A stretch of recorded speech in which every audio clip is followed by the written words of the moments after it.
వాళ్ళు ఏదన్నా అవసరం ఉన్నా సమస్య ఉన్నా వాళ్ళు లోకల్ పోలీసులకు చెప్పరు. రాష్ట్ర గవర్నరు పంజాగుట్ట పోలీస్ స్టేషన్లో ఇన్స్పెక్టర్కు చెప్పరు. కేంద్ర బొగ్గు గనుల శాఖ మంత్రి కిషన్ రెడ్డి గారు బర్కత్పురాలు ఉంటారు. ఆయన బర్కత్పుర పోలీస్ స్టేషనో కాచిగూడ పోలీస్ స్టేషన్లకో చెప్పరు. అదేవిధంగా బండి సంజయ్ గారు వారు ఎక్కడుంటారు? కరీంనగర్లో ఉంటారు. కరీంనగర్ పోలీసు వాళ్ళకి చెప్పడు, డైరెక్ట్ ముఖ్యమంత్రితోనే మాట్లాడతారు. అది ప్రోటోకాల్. నేను 2001 సంవత్సరం నుంచి 2004 సంవత్సరం వరకు కరీంనగర్ ఎస్పీగా పనిచేశాను. ఆ టైంలో 2002 సంవత్సరంలో మార్తాండరావు అని చెప్పేసి ఒక స్పెషల్ క్లాస్ కాంట్రాక్టర్ను నక్సలైట్లు కిడ్నాప్ చేస్తారు.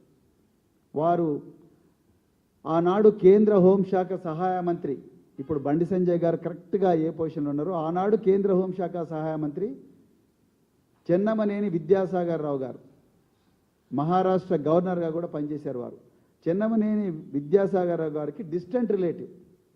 ఆ విషయం మాకు తెలిసిన వెంటనే మేమందరం కూడా కమాండో దళాలను, డిస్ట్రిక్ట్ గార్డ్స్ని అందరినీ కూడా రెడీ చేసి ఏ అడవుల్లోకి ఈ కాంట్రాక్టర్ను తీసుకొని పోయారని చెప్పేసి మేము ఆపరేషన్స్ కోసం తయారవుతుంటే ఉదయం 6 గంటలకు మాకు ముఖ్యమంత్రి కార్యాలయం నుంచి కాల్ వచ్చింది. ముఖ్యమంత్రి కార్యాలయం నుంచి కాల్ ఏమని వచ్చిందా అంటే, కేంద్ర హోంశాఖ సహాయ మంత్రి గారు నాకు కాల్ చేశారు. కాల్ చేసి సాక్షాత్తు చంద్రబాబు నాయుడు గారే మాట్లాడారు. వారేమన్నారు, ముఖ్యమంత్రి కేంద్ర హోంశాఖ సహాయ మంత్రి గారు రిక్వెస్ట్ చేస్తున్నారు.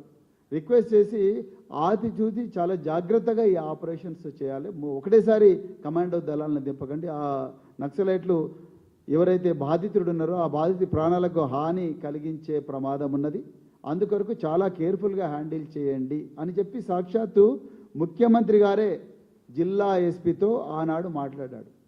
అది జనరల్గా ప్రోటోకాల్. కేంద్ర హోంశాఖ సహాయ మంత్రి ఎప్పుడు కూడా కరీంనగర్ 2 టౌన్ ఎస్ఐకో లేకపోతే కానిస్టేబుల్కో పోయి నువ్వు వాని పట్టుకుంటాను, నువ్వు వీని పట్టుకుంటాను డైరెక్ట్ చెప్పరు జనరల్గా. ఇక్కడ నాకుండే అవగాహన మేరకు జనాలందరూ కూడా అనుకుంటున్నది, అందరికీ తెలిసింది, అలా రేవంత్ రెడ్డి కూడా తెలుసు ఆ విషయం. ఈ బండి సాయి భగీరథ్ ఈ మైనర్ బాలిక జీవితంతో ఆడుకుంటున్నాడన్న విషయం, ఆమెపై అఘాయిత్యం చేసిండు అన్న విషయం బండి సంజయ్ గారు డెఫినెట్గా ముఖ్యమంత్రి గారికి చెప్పుంటారు. చెప్పకపోతే ఈ విషయం తెలవదు ఆయనకు అసలు పోలీసు వాళ్ళకి ఇన్స్ట్రక్షన్సే రావు. మొట్టమొదటి పాయింట్.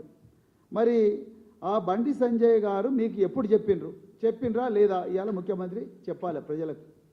చెప్తే ఎప్పుడు చెప్పిండు?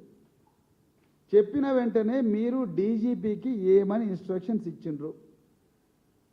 డీజీపీకి మీరు ఏమని ఇన్స్ట్రక్షన్స్ ఇచ్చిండ్రు? ఆయన కింద ఏమని ఇన్స్ట్రక్షన్స్ ఇచ్చిండ్రు?